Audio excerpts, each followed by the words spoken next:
بسم اللہ الرحمن الرحیم۔ السلام علیکم سامعین ناظرین، میں عمران آپ کا میزبان حاضر ہوں تفسیر القرآن 5ویں شب کا بیان لے کر۔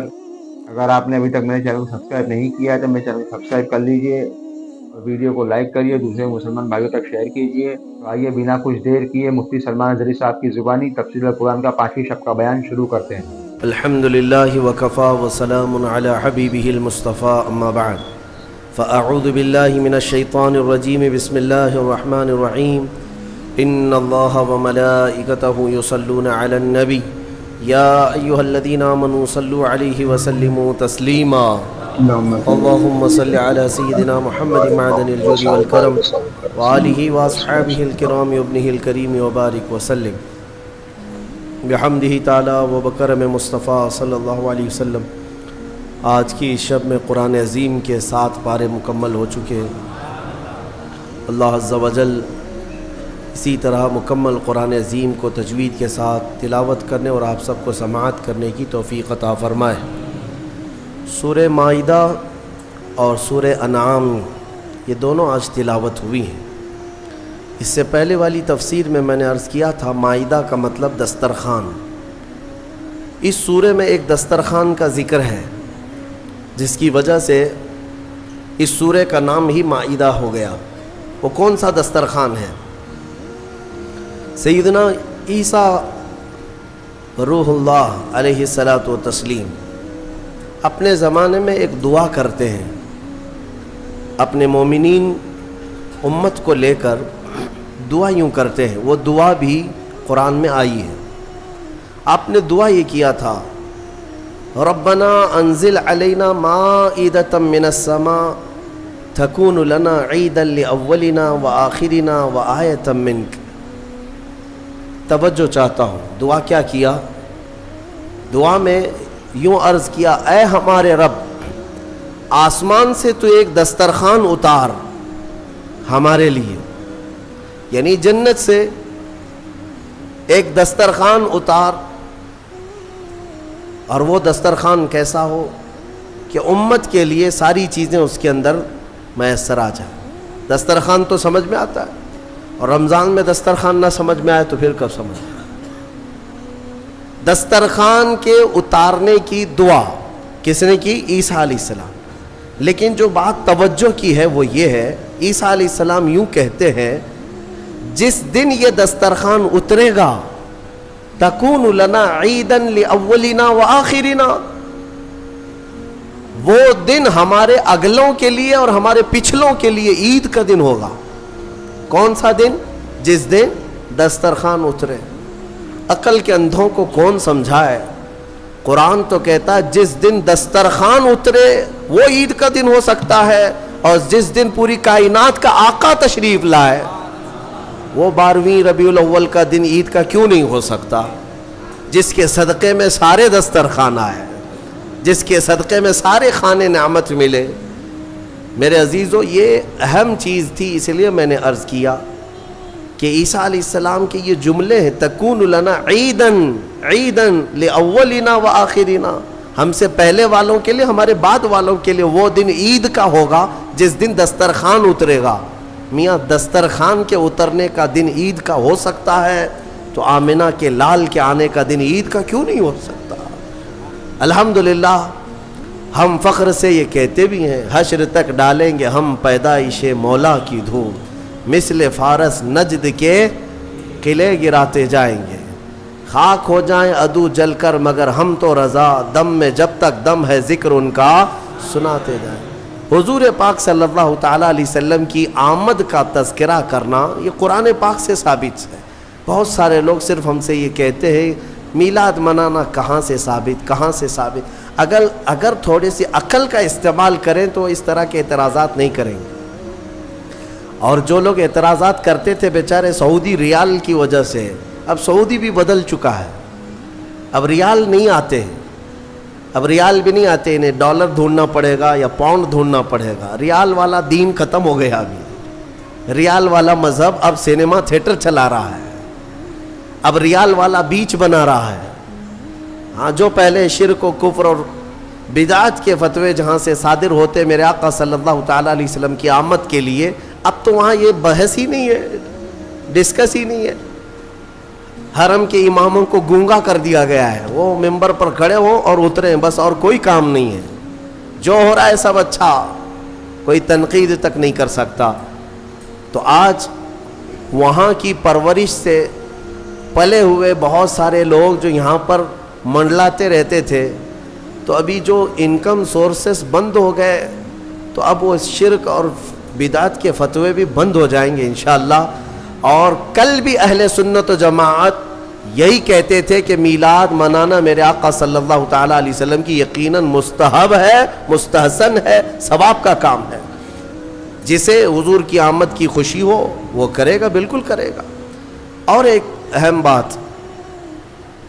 بات لگتے ہوئے میں کر کے چلا جاتا ہوں. حضور پاک صلی اللہ تعالیٰ علیہ وسلم کا میلاد منانا اس لیے بھی ضروری ہے کہ جیسے آپ کو قرآن پاک میں پڑھ کر کے بتا دوں، اللہ تبارک و تعالیٰ نے اپنے رسول کو یہ کیوں کہا، قل انما انا بشر مثلکم یوحی الی. اے محبوب آپ فرما دیں میں تمہاری طرح بشر ہوں. یہ آیت 3 جگہ آئی قرآن پاک. حضور پاک صلی اللہ تعالیٰ علیہ وسلم سے کہا گیا آپ فرما دیں کہ میں تمہاری طرح بشر ہوں. کیوں؟ اور اتنا ٹکڑا لے کر کے بہت سارے وہ کہتے ہیں دیکھو رسول ہماری طرح کے بشر ہیں، رسول ہماری طرح کے بشر ہے. یہ کبھی کتے کو جا کر نہیں کہتے کہ دیکھ کتا تو بھی میری طرح ہے، تیری بھی ایک ناک ہے میری بھی ایک ہی ناک ہے، تیرے بھی 2 کان ہیں میری بھی 2 کان ہیں. برابری کا مطلب صرف ظاہر کو دیکھنا نہیں ہوتا. حضور پاک صلی اللہ تعالیٰ علیہ وسلم کو جو یہ حکم ہوا کہ آپ فرما دیں کہ میں تمہاری طرح بشر ہوں، اس کی وجہ کیا ہے کہ رسول پاک صلی اللہ علیہ وسلم کے کچھ معجزات ایسے تھے، معجزات جسے دیکھ کر کے عام انسان خدا نہ سمجھ لیں. جیسے عیسیٰ علیہ السلام دنیا میں جو آئے بغیر باپ کے آئے، ان کی ماں حضرت بی بی مریم کو کسی مرد نے چھوا تک نہیں پوری زندگی بھر، اس طرح ان کی پیدائش ہوئی. تو ان کی چاہنے والے محبت میں اتنا غلو کر گئے کہ عیسیٰ علیہ السلام کو خدا ہی سمجھنے لگ گئے یا خدا کا بیٹا کہنے لگ گئے. عزیر علیہ السلام کی بات میں نے کہا ابھی 2 دن پہلے تفسیر میں سنا آپ نے، 100 سال اللہ نے ان کو سلایا، پھر اٹھایا، پھر وہ واپس اپنی قوم میں آئے. تو یہودیوں نے جب دیکھا کہ 100 سال کے بعد بھی جوان ہے تو یہ اللہ کا بیٹا ہے، تو عجیب و غریب چیزوں کو دیکھ کر کے قوم کبھی کیا کرتی، الگ الگ عقیدے بنا لیتی ہے.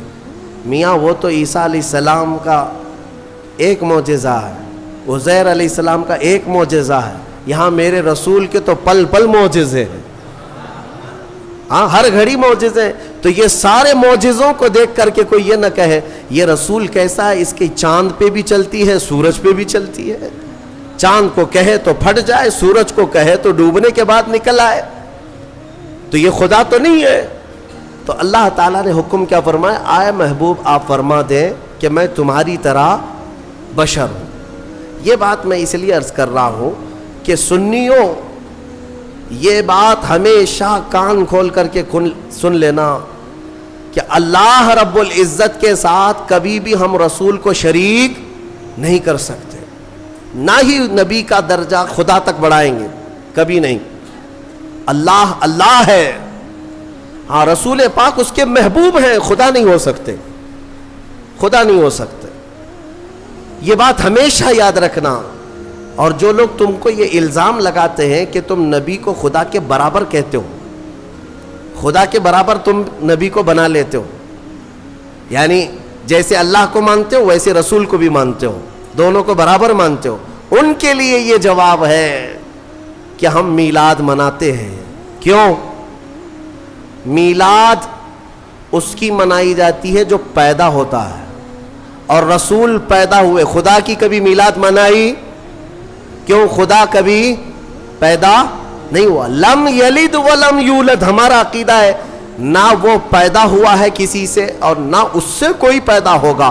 خدا کی ولادت کا دین نہیں آ سکتا، نہ ہی اس کا میلاد ہو سکتا ہے۔ رسول کا میلاد سنی منا کر یہ بتاتے ہیں کہ رسول پیدا ہوئے ہیں اور ہم رسول کو خدا کے برابر نہیں مانتے۔ یہ میلاد بھی جو ہے شرک کو ختم کرنے کا ذریعہ ہے، شرک کو ختم کرنے کا ذریعہ ہے کہ کہیں کوئی انجانے میں یہ نہ سمجھ لے کہ رسول بھی خدا کے برابر ہے۔ نہیں، ہم بار بار میلاد منا کے بتائیں گے رسول پیدا ہوئے تھے اور خدا پیدا نہیں ہوتا۔ آخر میں اتنا ہی کہوں گا، میں مانتا ہوں اے عقل والو، میرا محمد خدا نہیں ہے، مگر دلوں میں یہ نقش کر لو کہ وہ خدا سے جدا نہیں ہے۔ یہ عقیدہ ہے۔ بہرحال سورہ مائدہ کی کچھ آیتیں آپ کے سامنے عرض کر دیتا ہوں۔ سورہ مائدہ میں اہم آیت ہے، اللہ تعالیٰ نے فرمایا من قتل نفسا بغیر نفس او فساد فی الارض فکأنما قتل الناس جمیعا، جس نے ناحق کسی ایک انسان کا قتل کیا اس نے پوری انسانیت کا قتل کیا، پورے دنیا کے انسانوں کا قتل کیا۔ ومن احیاہا فکأنما احیا الناس جمیعا، اور جس نے کسی ایک کو بچایا، کسی ایک کی زندگی کی حفاظت کیا، گویا کہ اس نے پوری انسانیت کو بچایا۔ اتنی بات یاد رکھ لینا کہ اگر تمہارے ہاتھوں سے قتل ہوا تو یہ سب سے بڑا گناہ ہے، سب سے بڑا گناہ ہے۔ مرڈر کرنا، قتل کرنا، اسلام میں اس چیز کی اجازت ہی نہیں ہے۔ ناحق، ناحق، ہاں حق کے ساتھ کچھ جگہوں پر ہے، کچھ جگہوں پر ہے۔ وہ قتل و قتال کی باتیں جب آئے یا جہاد کے معاملات آئیں تو وہاں پر میں کبھی ذکر کروں گا، لیکن ناحق کسی کو قتل کرنے کی اجازت اسلام ہرگز نہیں دیتا۔ اور اسی طرح سے میں یہ بات بھی بتا دوں، حدیث پاک میں ہے آدم علیہ السلام کا بڑا بیٹا حابیل اور چھوٹا بیٹا قابیل، ان دونوں میں لڑائیاں ہوئی عورت کو لے کر کے۔ دونوں ایک عورت سے شادی کرنا چاہتے تھے۔ یہ دنیا کی پہلی داستان ہے۔ آدم علیہ السلام آئے ہیں اور ترنت ابھی اولاد اور نسل شروع ہو رہی ہے۔ سب سے پہلا جھگڑا جو دنیا میں ہوا ہے وہ عورت کی وجہ سے۔ بڑا اور چھوٹا دونوں ایک ہی خاتون کو اپنانا چاہتے تھے، لیکن وہ حق حابیل کا تھا، قابیل کا نہیں، چھوٹے کا نہیں تھا، وہ بڑے کا حق تھا۔ آدم علیہ السلام نے کہا بھی تھا، یہاں تک کہ دونوں کو حکم بھی ہوا۔ یہ بھی ذکر یہ سورہ مائدہ میں موجود ہے، یہ پورا ذکر موجود ہے۔ حضرت آدم علیہ السلام نے دونوں سے کہا کہ ایک کام کرو، ایک قربانی کرو، ایک جانور، اور کھلے میدان میں رکھو۔ جس کی قربانی قبول ہو گئی سمجھ لو وہ حق پر ہے۔ قربانی قبول ہونے کا طریقہ کیا تھا؟ آسمان سے ایک آگ آتی اور وہ قربان کیے ہوئے جانور کو اٹھا لے جاتی، یعنی وہ جانور غائب ہو جاتا آگ میں۔ تو جس کی قربانی قبول ہو گئی وہ حق پر ہے، اس کا حق ہے۔ تو ہوا یہ کہ دونوں نے قربانی کی، قابیل نے بھی اور حابیل نے بھی، اور کھلے میدان میں اپنی قربانیاں رکھ دیں۔ اللہ تبارک و تعالیٰ کی طرف سے آسمان سے ایک آگ آئی اور حابیل کی قربانی قبول ہو گئی، یعنی بڑے بیٹے کی۔ شادی کرنے کا اختیار بڑے کو ہی تھا۔ اب قربانی سے بھی پتہ چل گیا کہ حق پر یہ حابیل ہی ہے، تب بھی یہ قابیل ماننے کو تیار نہیں تھا۔ عورت یہ ایک ایسے فتنے کو جنم دے دی، ساری عورتوں کی بات نہیں کر رہا ہوں، عورت کا یہ ایک ذریعہ ایسا بن جاتا ہے جس میں بڑے بڑے بھسم ہو جاتے ہیں، کئی لوگوں کے تقوی ختم ہو جاتے ہیں۔ تو قابیل نے کہا کہ نہیں، یہ میرا ہی حق ہے، میں ہی اپناؤں گا، میں ہی نکاح کروں گا، میں ہی شادی کروں گا۔ جھگڑا اتنا بڑا، آدم علیہ السلام کچھ دنوں کے لیے باہر تھے تو ابلیس وہاں سے اپنی ڈیوٹی شروع کرتا ہے۔ سب سے پہلے انسانوں کو گمراہ کرنے کا جو اس نے شروعات کیا، قابیل کو آ کر کے اس نے طریقہ بتایا، ایک بڑا پتھر لے لے اور حابیل کے سر پہ مار دے، وہ مر جائے گا، ختم ہو جائے گا۔ اب تک کسی کی موت دنیا میں ہوئی نہیں ہے، نہ ہی مرڈر ہوا ہے، نہ قتل ہوا ہے، اور پتہ بھی نہیں کیسے قتل ہوتا ہے، کیسے مرتے ہیں، یہ بھی نہیں معلوم تھا۔ شیطان نے سب سے پہلے یہ طریقہ بتایا۔ تو قابیل نے ایک بہت بڑا پتھر اٹھایا اور اپنے بڑے بھائی حابیل کو، وہ ایک جگہ بیٹھا تھا، پیچھے سے جا کر سر پر دے مارا، پتھر کی چوٹ لگتے ہی وہ گر گیا اور وہیں انتقال کر گیا، موت ہو گئی حابیل کی۔ اب اس کو یہ تک نہیں معلوم تھا کہ مرے ہوئے کے ساتھ کرنا کیا ہے۔ قرآن کہتا ہے فَبَعَثَ اللَّهُ غُرَابًا يَبْحَثُ فِي الْأَرْضِ لِيُرِيَهُ كَيْفَ يُوَارِي سَوْءَةَ أَخِيهِ، اللہ نے کوے کو بھیجا، دو کوے لڑتے لڑتے آئے اور ایک دوسرے کو ٹھونگ مار رہا تھا، مارتے مارتے ایک کوے نے دوسرے کو گرا دیا، دوسرا مر گیا۔ یہ قابیل بیٹھا دیکھ رہا تھا کووں کے جھگڑے کو، اور اپنے بھائی کو بھی دیکھ رہا تھا کہ وہ مری ہوئی ایک لاش ہے، کیا کیا جائے۔ تو کووں کو سامنے اس نے دیکھا، لڑتے لڑتے ایک کوا مر گیا، دوسرے نے کیا کیا، کوے نے جلدی سے اپنے پیروں سے تھوڑی سی مٹی ہٹائی زمین کی اور دوسرے کوے کو گڑھے میں داخل کر دیا اور پھر اس پر مٹی پھیر دیا۔ یہ طریقہ دیکھ کر کے قابیل نے پھر اپنے بھائی کو دفن کرنے کا طریقہ سیکھا۔ قرآن کہتا ہے پھر اس نے اپنے بھائی کو دفن کیا۔ یہ سب سے پہلا قتل دنیا میں ہوا ہے، سب سے پہلا مرڈر ہوا ہے اور سب سے پہلی موت۔ اب حدیث رسول میں تمہیں سنانا چاہتا ہوں، میرے آقا صلی اللہ تعالیٰ علیہ وسلم ارشاد فرماتے ہیں قیامت تک جتنے بھی قتل ہوں گے، قتل کرنے والے کو تو گناہ ہے ہی، لیکن ہر قتل کا گناہ قابیل کو دیا جائے گا، ہر قتل کا گناہ قابیل کو ہوگا، کیونکہ دنیا میں سب سے پہلا گناہ قتل والا اس نے شروع کیا۔ اسی لیے اس سے ریلیٹڈ ایک حدیث پاک بھی میں آپ کے سامنے نظر کر دوں۔ رسول مختار صلی اللہ تعالیٰ علیہ وسلم ارشاد فرماتے من سن سنتا حسنتا فلہ اجرہا واجر من عمل بہا، جس نے کوئی نیا طریقہ ایجاد کیا اللہ تعالیٰ اس ایجاد کرنے کا ثواب بھی اسے دے گا، اور جتنے عمل کرتے رہیں گے ان سب کا بھی ثواب اسے دیا جائے گا، اور عمل کرنے والوں کے ثواب میں کوئی کمی نہیں ہوگی، ان کو سب کو ملتا رہے گا، لیکن جس نے شروع کیا اس کو بھی ملے گا، اس کو سب کے برابر ملے گا۔ وَمَن سَنَّ سُنَّةً سَيِّئَةً فَلَهُ وِزْرُهَا وَوِزْرُ مَنْ عَمِلَ بِهَا، اور میرے آقا صلی اللہ علیہ وسلم فرماتے ہیں جس نے کوئی برا طریقہ اختیار کیا، ایجاد کیا، تو اس برا کرنے کا گناہ تو ہے ہی، لیکن اس کا دیکھا دیکھی جتنے لوگ گناہ کرتے جائیں گے ان سب کا گناہ بھی اس ایجاد کرنے والے کو دیا جائے گا۔ سوچو اے نوجوانوں، کئی لوگ ایسے ہیں جو نت نئے کام شروع کرتے ہیں اور اس کے بعد پورے نوجوان اس کی پیروی میں لگ جاتے ہیں۔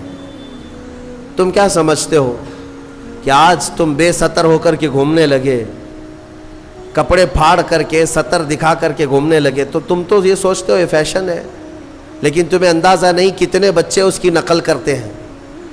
تمہیں دیکھ دیکھ کر کے جتنے بچے نقل کریں گے، جتنے حرام کرتے رہیں گے، ان سب کے حرام کا گناہ تمہارے سر پر آئے گا۔ شروعات تم نے کی ہے، شروعات جس گناہ کی بھی تم کرو گے اس کا گناہ بہت طویل ہے۔ اسی طرح سے کچھ لوگ ہنسی مذاق میں کچھ ایسے کاموں کی ابتدا کر جاتے ہیں جو ہمیشہ ہمیش کے لیے لوگ اس کی تقلید کرتے رہتے ہیں اور اس کے پیچھے چلتے رہتے ہیں۔ یہ گناہ ہے اور اس گناہ کا وبال اور اس کا پورا بوجھ شروع کرنے والے پر ہوتا رہے گا۔ اس لیے میرے عزیزوں، خدا را کبھی اپنی طرف سے کوئی ایسا برا کام مت ایجاد کرنا کہ جو کنٹینیو ہو جائے اور پھر تمہاری نقل کرتے کرتے ہزاروں نہیں لاکھوں لوگ اس گناہ میں مبتلا ہو جائیں۔ ہو سکے تو کوئی ایسا نیک کام شروع کر کے جاؤ، کوئی ایک نیک کام شروع کر کے جاؤ کہ جتنے وہ کام کرتے جائیں گے وہ سب کا ثواب تمہیں ملتا رہے گا۔ ہم نے دیکھا ہے بزرگوں نے جو بھی کرنا شروع کیا تو کوئی نہ کوئی نیکی ہی ہمارے معاشرے میں ڈالی ہے، کوئی نہ کوئی نیکی ہی شروع کی ہے۔ آج پوری دنیا میں جہاں جہاں بھی جاتا ہوں دیکھتا ہوں، ہندوستان بھر کے ہر خطے میں، ہر علاقے میں چھوٹی چھوٹی گلیوں سے بھی بچے نکلتے ہیں، ہمیں دیکھتے ہیں تو لبیک یا رسول اللہ کہتے ہیں، لبیک یا رسول اللہ، لبیک یا رسول اللہ، یہ نعرہ لگاتے ہیں۔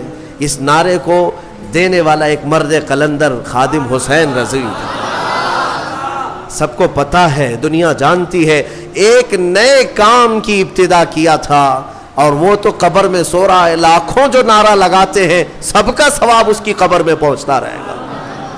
ہو سکے تو کچھ ایسا کرو کہ جس سے تمہاری قبر میں اجر کا سلسلہ کنٹینیو ہو جائے.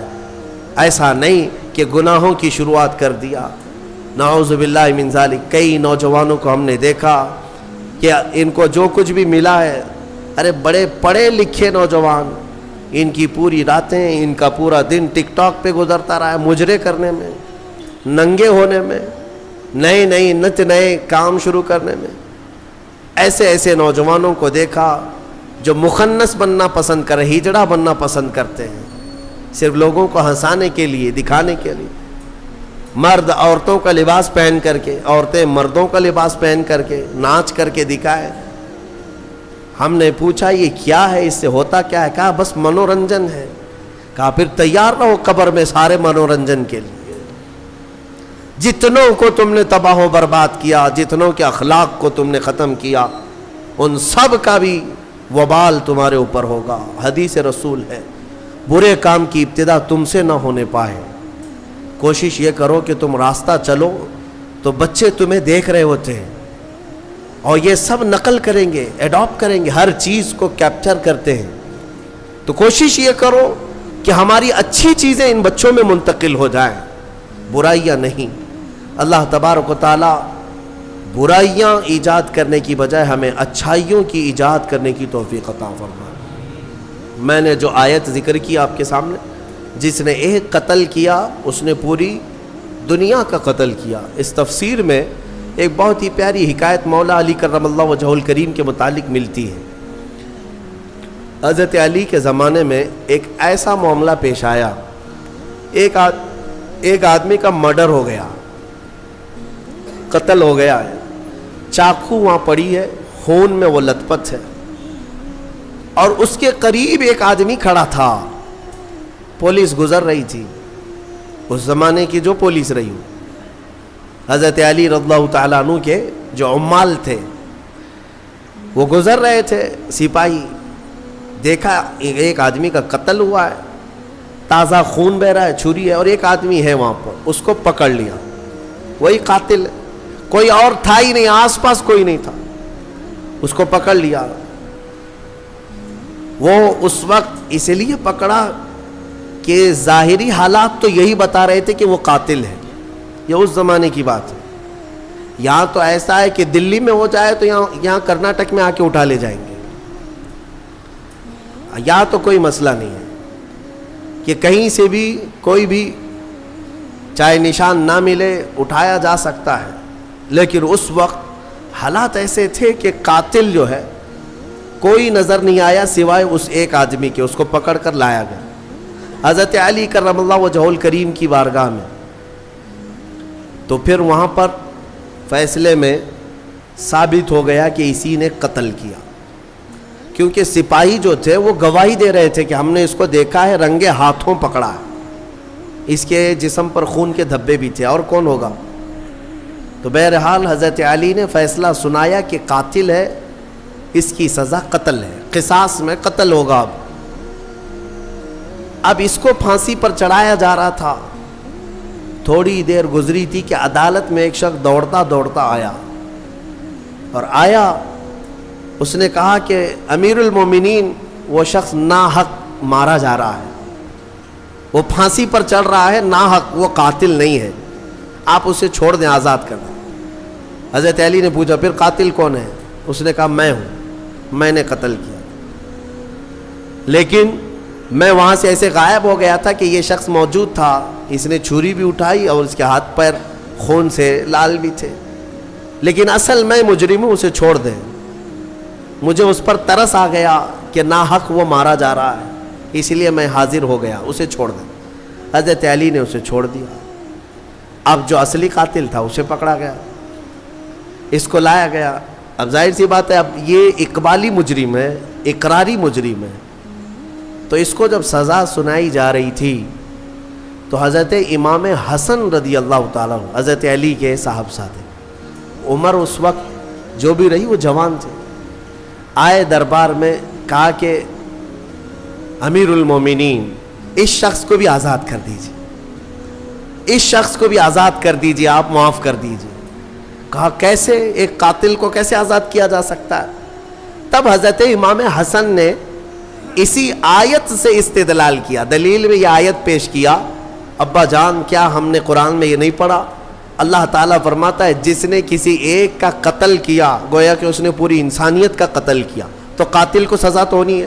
لیکن آگے رب نے یہ بھی فرمایا جس نے کسی ایک کو بچایا اس نے پوری انسانیت کو بچایا. اس ایک بندے نے ناحق مرنے والے کو بچا لیا.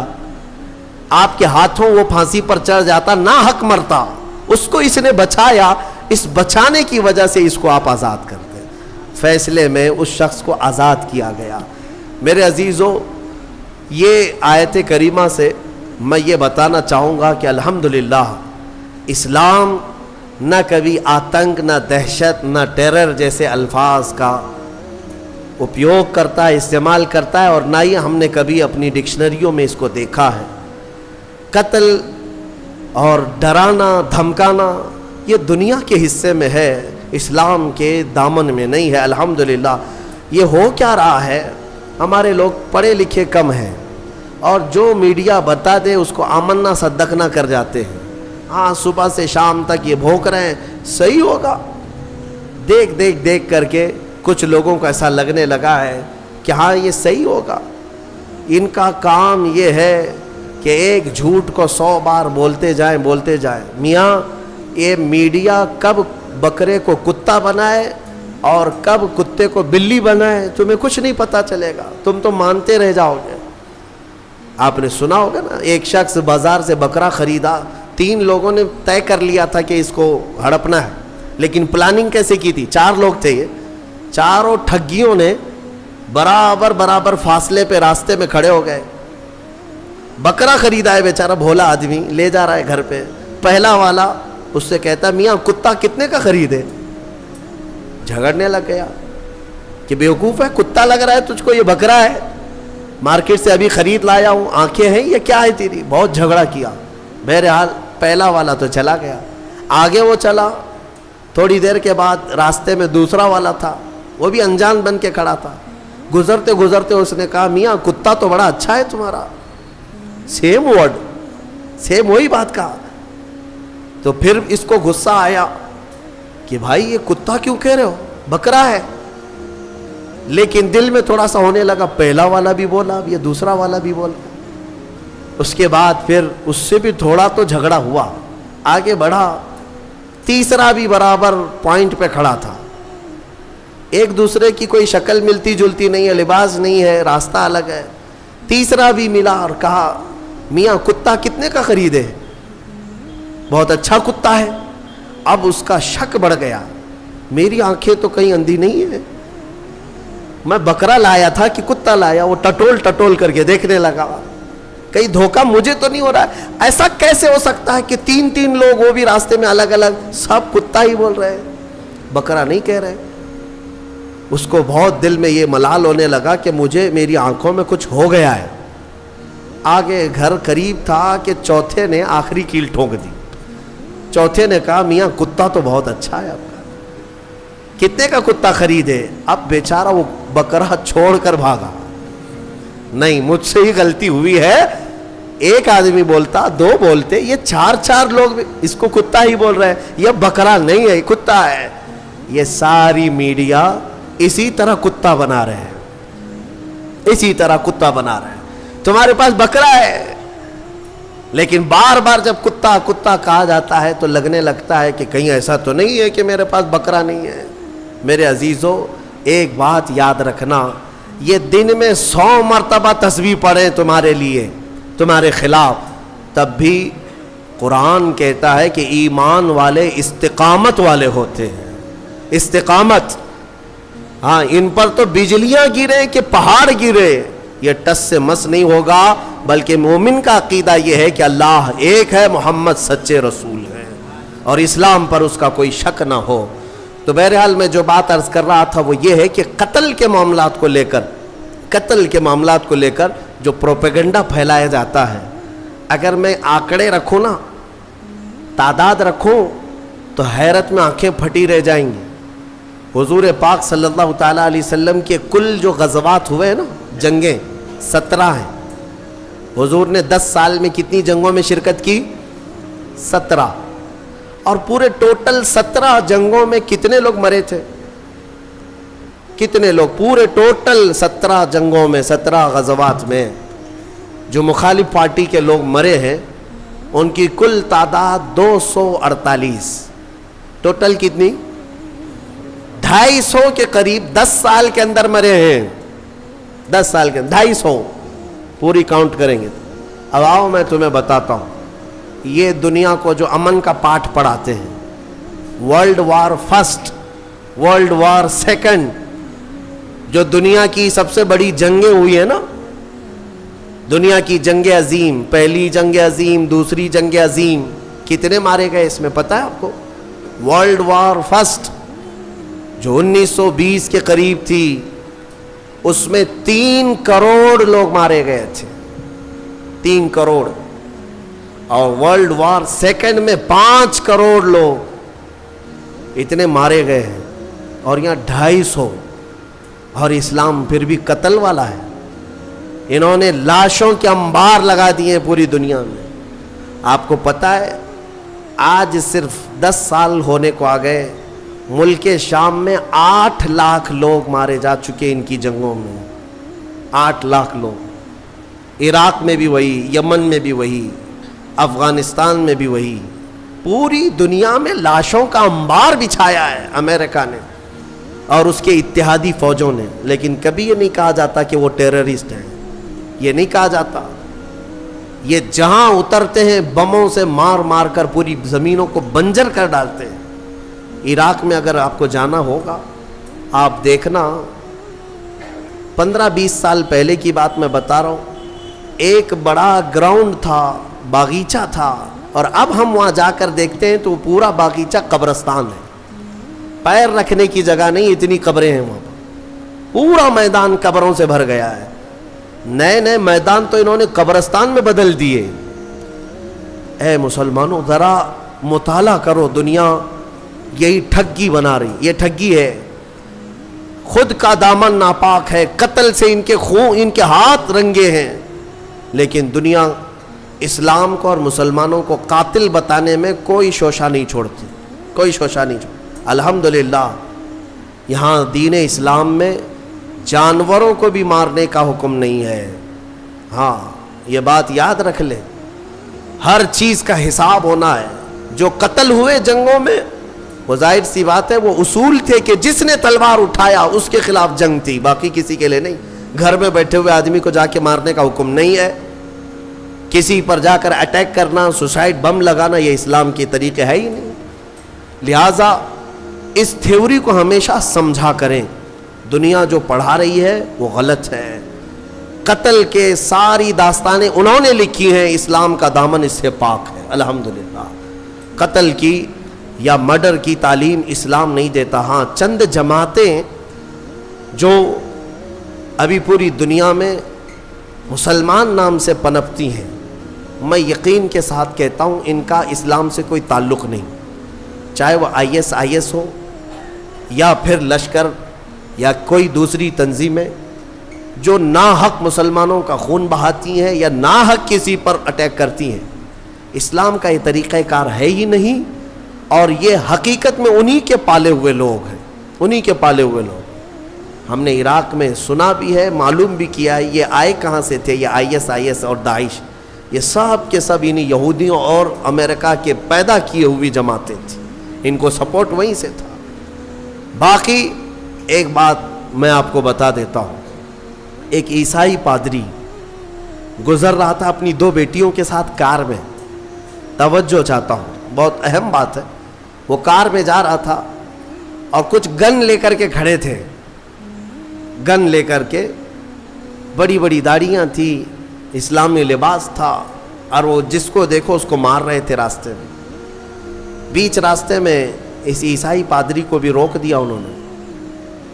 2 بیٹیاں بھی تھی اس کے ساتھ. اتارا، کہا کہ تو مسلمان ہے یا غیر مسلم ہے؟ اس نے کہا میں مسلم ہوں. اس نے کہا میں مسلم ہوں. کہا تو پھر قرآن پڑھ کے دکھا.